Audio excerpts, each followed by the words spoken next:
Well, talking about Tropical Storm Debby, it has been a pretty active system. It blew up over the weekend into a hurricane last night, and it made its landfall early morning this morning as a Category 1 hurricane, 80-mile-per-hour winds. Now it's down to tropical storm strength, 50-mile-per-hour winds, 994 millibars.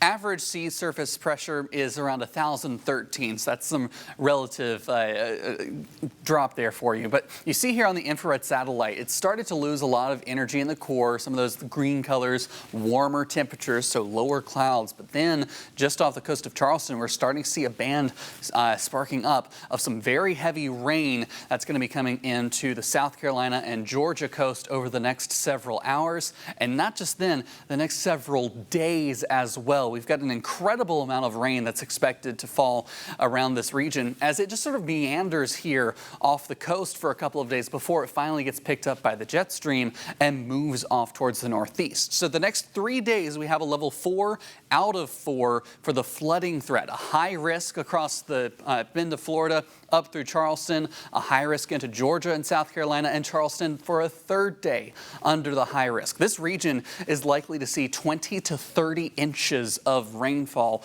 a 1 in 1,000 chance for this to happen any given year. Back at home, we're still hot, temperatures in the 90s around here, but the dew points are around 70, doesn't feel so terrible. The dew points, though, are going to be dropping as some drier air is sucked in across the Mid-South as a result of the backside of Debby as it starts to slide up. So that high pressure is keeping us clear. We're not looking at any chance for any rainfall for the next week. The high pressure really does stay with us, but we'll still see some of those daily clouds. It's not going to be anything major, but just enough to maybe knock the sun off you for a couple hours. Notice that northerly breeze, like I said, pulled in from the backside of Debby over the next couple of days here. Lows tonight dropping back only into the mid-70s, then highs tomorrow. Again hot, but this will be the hottest we'll see for quite a while, at least until next week. As you look at your 7-day forecast, highs into the low 90s as we head through Friday, and then we've got 80s as we head into the weekend and the beginning of next week.